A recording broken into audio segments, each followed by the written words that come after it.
if we are again. Ready?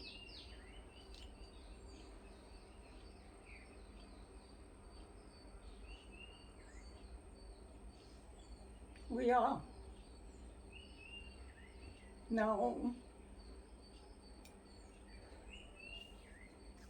getting inspiration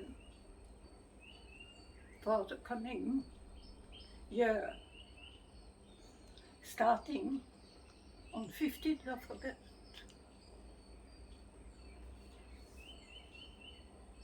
This year is 2021, and it will be next year, 15th of August, which will be the real 150th anniversary of Sri Aurobindo's birthday. So we will only touch today on the first years of his life, and mostly take the elements that already announce the huge divine mission that was awaiting him in the further years of his life, and that we will speak about and comment about in further videos later on during this year, which will lead us finally to the real date that we are looking forward to. So actually, why is Sri Aurobindo's birth such an important date for humanity? I think most people don't realize why it is so important, and that the very results of the work of both Sri Aurobindo and the Mother have led the Earth to the new step of evolution we are starting to experience as humanity as a whole in our own lives, whether we are aware of it or not. So, Sri Aurobindo was born in India. That seems obvious, but you will see that India was not the place where he lived for long. There was a long interruption. Let's start with the beginning. I found a very nice little book that shows many pictures that will help people put the human person behind the name that he became known with on the world scale. So I hope you can see this properly.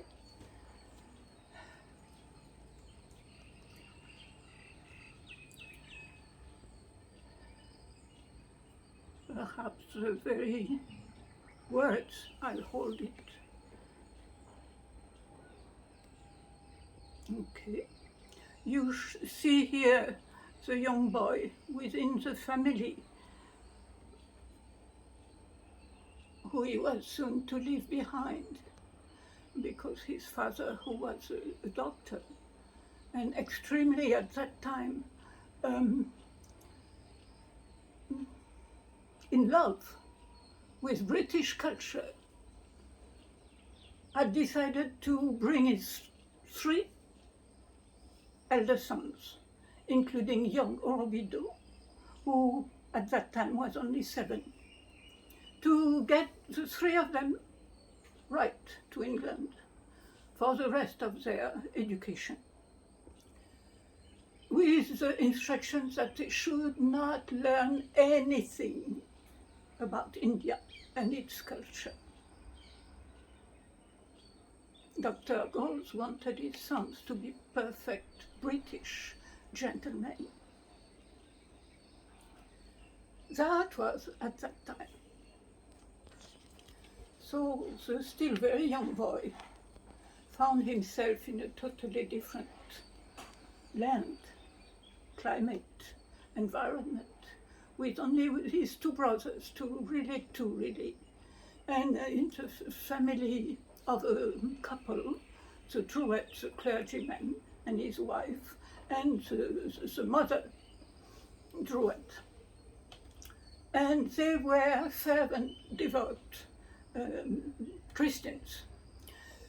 So the main religion that young Aurobindo got acquainted to first was the Christian religion. And probably he saw also the small and mean and incorrect sides of it that early in life. And something he knew also was that his father was such a kind person. He was giving all the money to the patients coming to him, telling them, oh, you will pay next time, no, don't worry.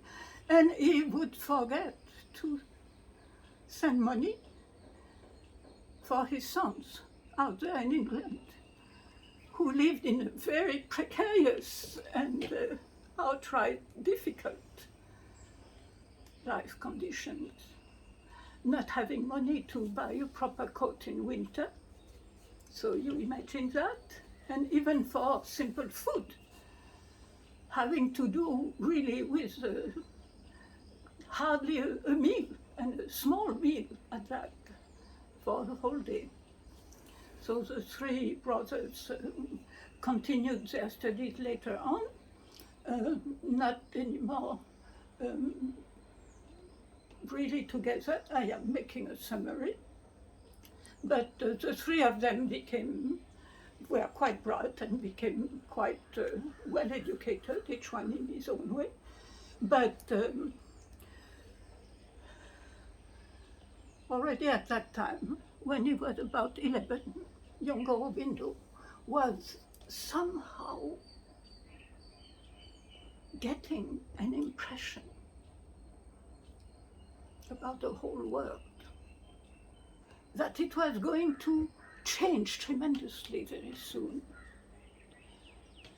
and that he would somehow to play a big part, a big role in these deep changes that the world was going to experience for the better.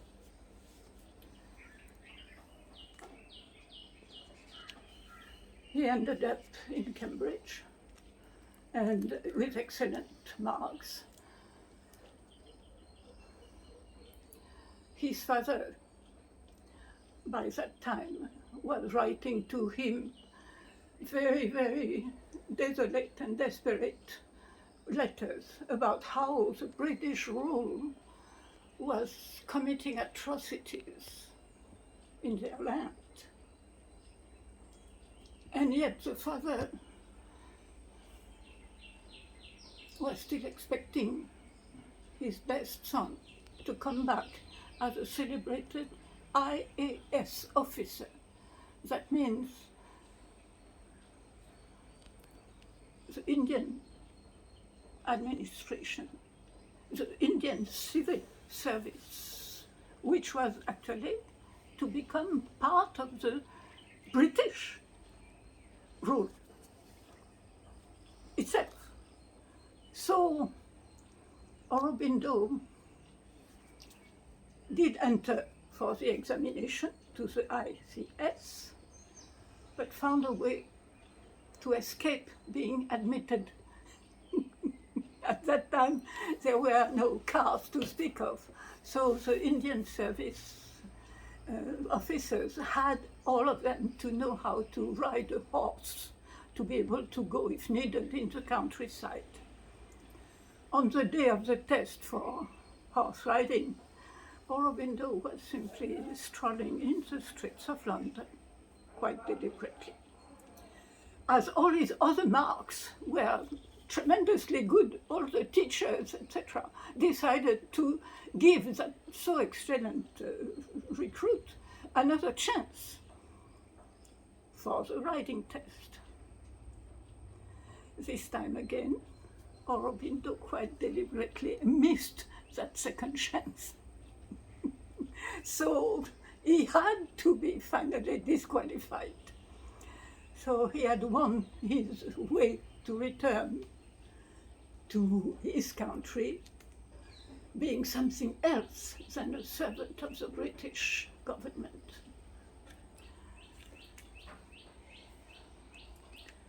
He came back as soon as he was 21 in 1893 on a big ship of that time. The only problem was that his father was overjoyed with his coming back, but by some mistake, the name of Aurobindo was put under the name of a certain ship which sunk.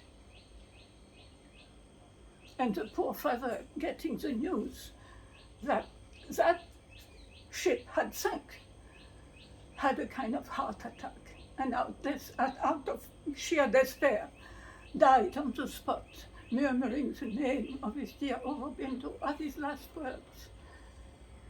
In reality, his dear, his beloved son was coming through another ship, which had not sunk at all. But Aurobindo arrived too late and never saw his father again.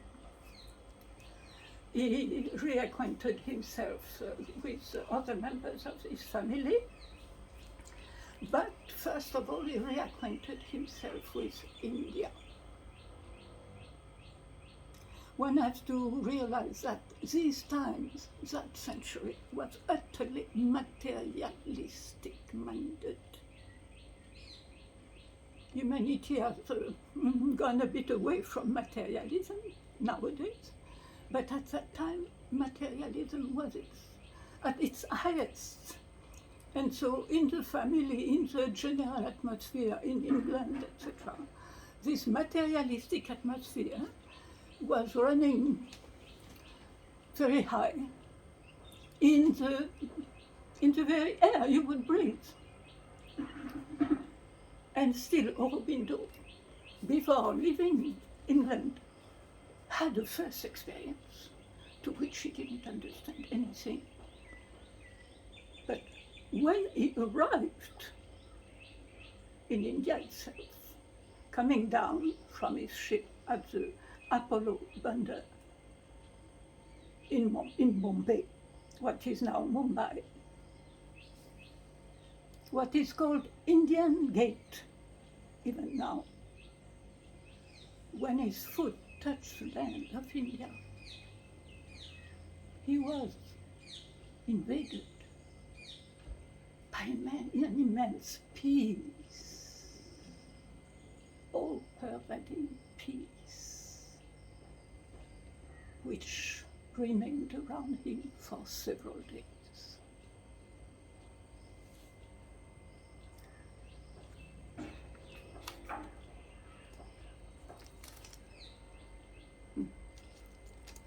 Then Sri Aurobindo started being at the service of somebody he had, by beautiful synchronicity, met in London while he was still in London when he was still there. The Gaekwar, that was the name for the Maharajah of Baroda. And that Gaekwar of Baroda had agreed to take him as his special secretary when he would come to India.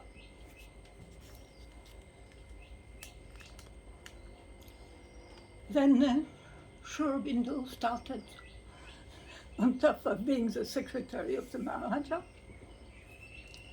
to write. He had such a bright mind and such an excellent way of writing. And he had studied all the laws from the British rule about what was still all right to write and what would be punished by the law. So, with a lot of wit, he started writing, at first anonymous, articles. And everybody in India grew very fast, so fond of these anonymous writings, that in no time at all, the whole of India was laughing at the expense of the British rulers and wondering who was this anonymous writer. So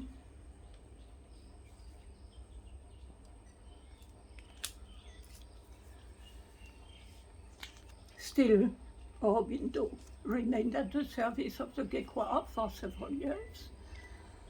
He had also to marry somebody, and he married Mrinalini Devi, who remained his dear wife until years later. But because the inner need to be part of the political struggle of India for freedom didn't allow him to be for long a real husband. He had to be away very soon and to go to Calcutta, which was at that time the seat of the Congress and other political main activities. And at that time, only a very few, only a handful of Indian politicians were bold enough to demand the total independence of India. The majority of the Congress was speaking only of some more freedoms. But Sri Aurobindo, with his bold way of talking, and now not anonymous anymore, writing as well, had such support from the people all over India. He became one of the best known and most popular leaders of the nationalist group.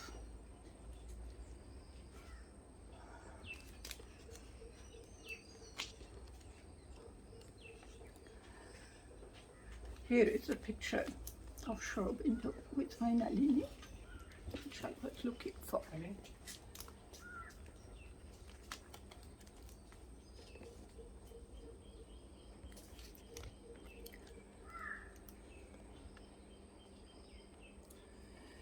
Sri Aurobindo kept having from time to time very strange incidents happening right in his life, which he could not make sense of, but which remained embedded in his memory because of their magnificence. In a further video later, I will read a much later poem he wrote about such an occurrence. These were only brief emergences of the inner being inside him, which he was consciously not aware of, really. So,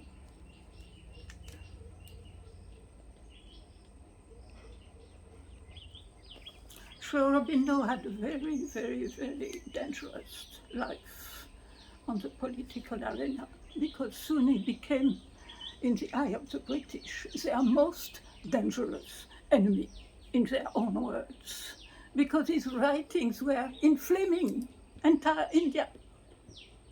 So if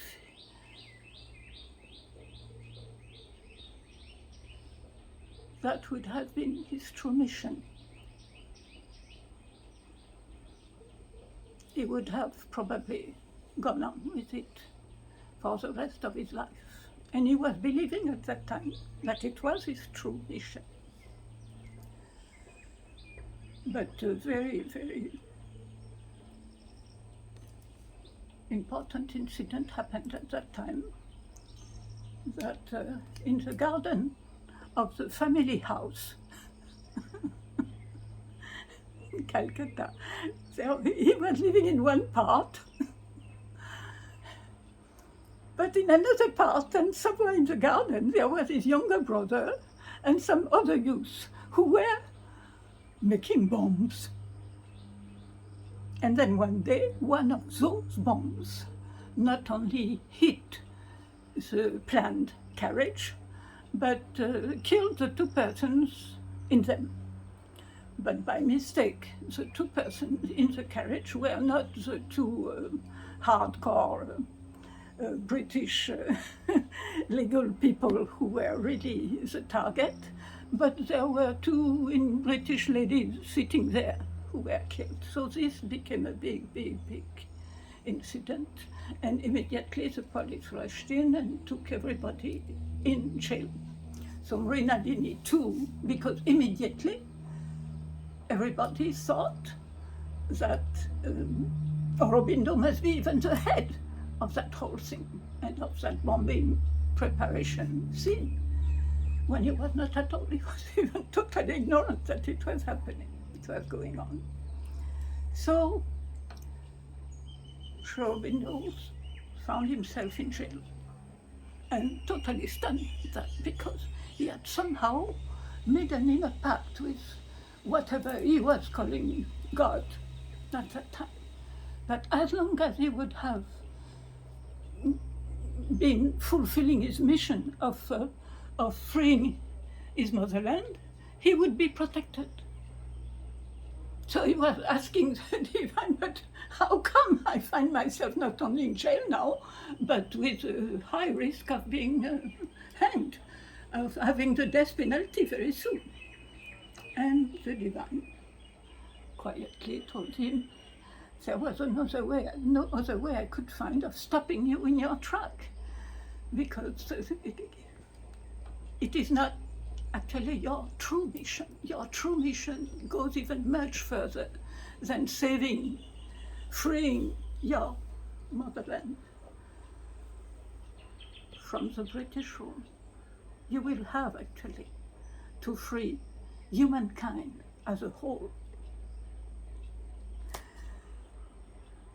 from the rule of the mind power, which is now imprisoning humanity more and more. And the divine also assured Aurobindo at that time still, that he didn't have to worry about the consequences of the arrest and the imprisonment, and that he would be freed. Although that was totally unlikely, Aurobindo trusted. After 1 year, we will come back to what happened during that 1 year in jail, which was absolutely fantastic. There really started the spiritual life of Aurobindo. And when he came out, huge crowds were there everywhere to welcome him back on the political scene. And he started telling them what had happened in Noisy to him. And at that time, he was still going on the political scene. But then, of course, the British were wondering how they could ever have acquitted him. And we are trying their best to catch him once again, and this time to finish him off for good. And one day when he was in his office, one of his friends came running and told him, police is coming to arrest you again. Within 10 minutes they will be here. Immediately, as usual, Aurobindo asked in Noisy the divine for advice. And he was told to leave everything at once. Go immediately to the port of Calcutta and take the first ship to Chandernagore, which was the closest, very near to Calcutta, of the places colonized then by the French. So Aurobindo didn't even go home to say goodbye to anybody. and immediately went to the port and sailed to Chandernagore with just one friend with him. He stayed in Chandernagore for about 1 month, in complete secrecy, after which the divine indicated to him that now he could he could sail to Pondicherry in South India, which would be the relatively safe place where he could go on with his true mission for humanity at large this time. And this is how Sri Aurobindo arrived in Pondicherry on the 4th of April, 1910. And there, Sri Aurobindo had time to really reconnect in depth with India, its culture, and particularly to read directly in the Sanskrit the sacred texts, the oldest holy scriptures in India, the Rig Veda.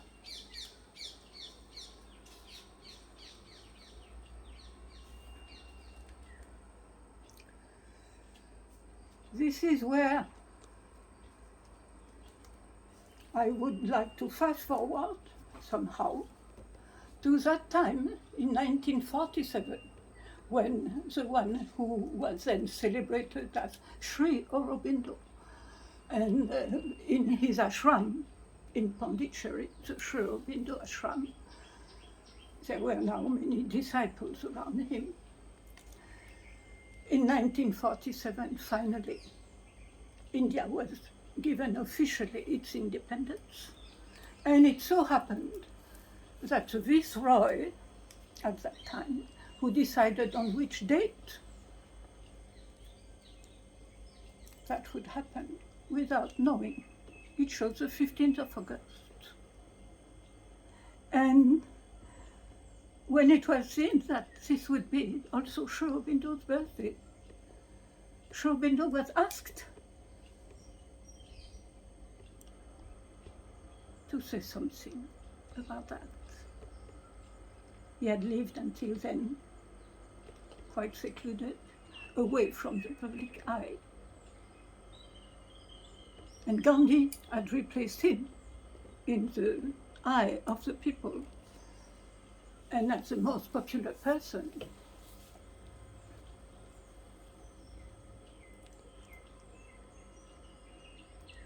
Sri Aurobindo wrote at that time a beautiful declaration that we will have the opportunity later to look at together. So one more video like this.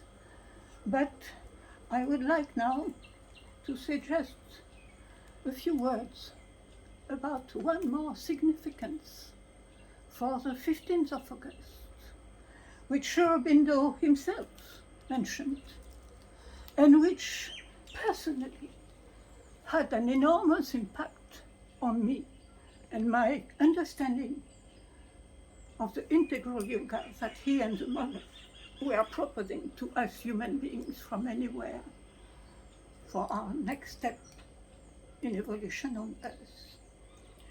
I myself have been raised in the Catholic religion and luckily was not exposed too much to scenes of crucifixion of Christ, etc. I remained in a kind of happy bubble of sweetness, of inner relationship with the divine. And Jesus, I don't think I was really aware until I became really an adult that he had been crucified at all.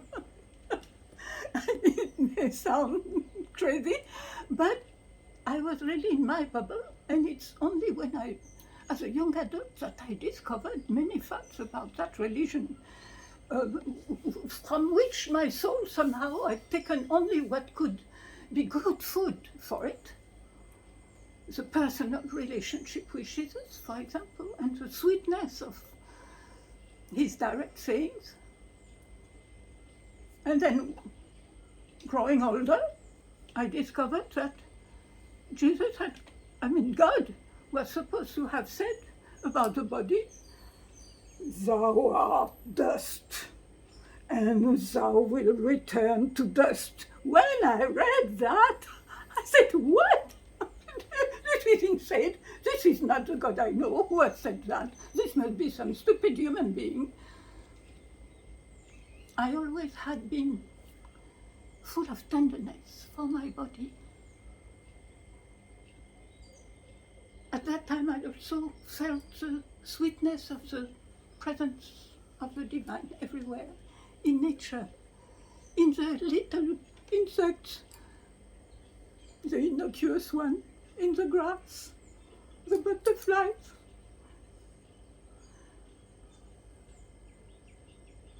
And to me, my body was somehow, you see, something I could relate to with that same tenderness. So one of the first things when I discovered Sri Aurobindo's first writings in 1972,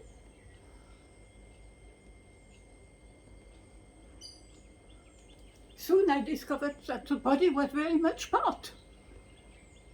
supposed to be part at some point of the conscious evolution of the whole being. So I rejoiced and rejoiced. That was something I could relate to and resonate to. But then, more than that, in one book by Sri Aurobindo, which once I was in Auroville I discovered, because many books in France were not yet translated, so I had access at first only to very few books by Sri Aurobindo or the Mother.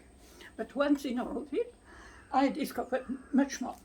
And in this book, fragments of letters to the disciples, where he makes statements about what happened really to him in that situation, at that stage, etc. It has been put all together in one volume, these extracts from letters, in a compilation called On Himself. And somewhere there, you see 15th August, for anyone who has been a Catholic, that means 15th August is a celebration of the Virgin Mary, the mother of Jesus, who is supposed to have been lifted to heaven with her body at that date. And even during the few years I spent in certain conditions in Paris, with my grandmother, the parish church very nearby her place, instead of having, as too often, the big crucifix, you see, with Jesus' poor body hanging there, you see, radiating suffering miles around, that would have been, I would have never entered the church if it had been like that. But luckily in Africa, where I had grown up, you never had, you see, big crucifix and stuff like that. Well, so I've been protected for that kind of sight somehow during my childhood. And even when I was a teenager back in France, in that church, there was in the dome a beautiful painting of the Virgin Mary being taken to heaven by the angels, which was a beautiful view. And I loved to go and sit in that church, even when there was nobody else. For example, when I was coming back from college, you see, in the evening, first thing before going home, I would rush into the church, which was just next to the bus stand. And before going home, I would just sit there all alone with that little light, which is kept always lit there. And I would speak with God in my heart. And that was the most natural thing for me to do. And so, 15th August, that's what it evoked for me. And I said, oh, it's interesting that Sri Aurobindo was born on 15th of August. And I discovered that one disciple one ashramite one day asked him the question, but Sri Aurobindo, in the Catholic religion, 15th of August is supposed to be the Assumption of the Virgin Mary. Does that have anything to do with your taking birth on that date? And Sri Aurobindo answered, oh yes, it has. Because this is exactly what my mission was, for which I was born this time. It was to make possible the divinization of matter, which is exactly what is symbolized through what the Christians call the Assumption, and body of Mary being taken to heaven alive. So I would like to end on that note, which is loaded with significance,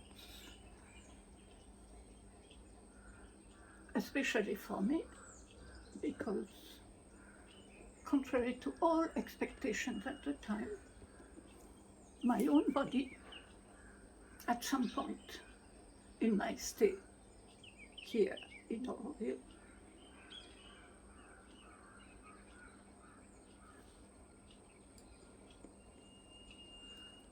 I started awakening in itself, which is a very, very, very new phenomenon on Earth, which has been made possible precisely by the evolutive actions that Sri Aurobindo and Mother have been able to do for the Earth. So, thank you for your attention. Many more details on these three meanings of the 15th of August will be given later, but if any of you viewers would like to ask questions, please write to me on my email address, which will be written somewhere on this YouTube channel.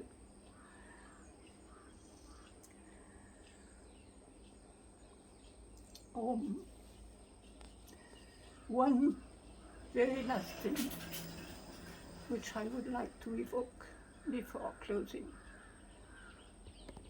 is something written by Sri Aurobindo, under the inspiration of this Rig Veda.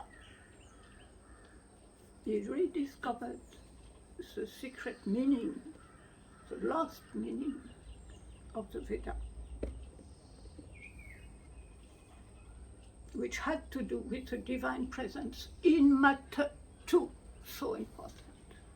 And in the tradition, in the Hindu tradition, until now, every morning there is that Gayatri mantra, which is the traditional invocation to the sun, which is sung and Sri Aurobindo wrote a new formulation of this traditional Gayatri for the new evolutive era which was starting on Earth. I happened, when I myself was able to access a copy of the same secret of the Veda in French. Suddenly it was translated by somebody a few years after my coming. The person at the beginning of that translation had put the text of that Sri Aurobindo Gayatri mantra, and it has stayed with me since then, and it is part of the life of my very body. So, in certain circumstances, I happened some years later to visit a person that the mother had asked in the ashram to compose music for particularly the magnificent, incredible, immense poem on evolution, which Aurobindo revised till the very end of his life, because for him it was his most important writing. And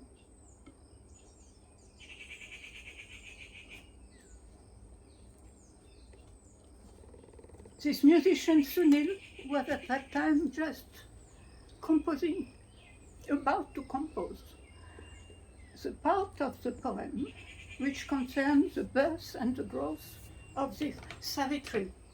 Savitri is the name of one incarnation of the Divine Mother at that ancient time of India. And when he saw this Gayatri mantra, and another one very precious, also specifically to the Divine Mother, that Aurobindo had also written, and which I also showed to him. He didn't know either of these two mantras by Aurobindo. And he thanked me profusely, telling this is exactly what I needed for composing the music for the birth and growth of the Princess Savitri.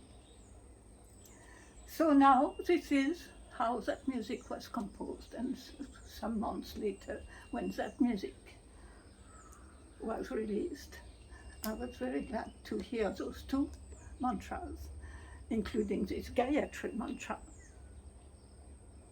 It so happened that on the 15th of August, a group of Aurobidians, this year itself,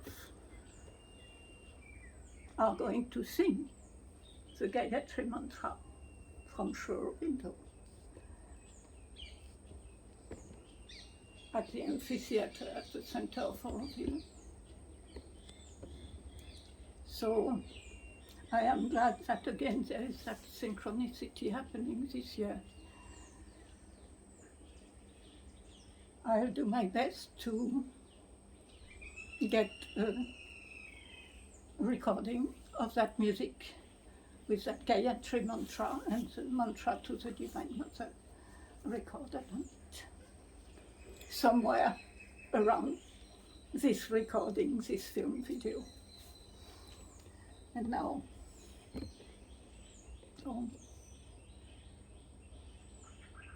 happy 15th August to all of you.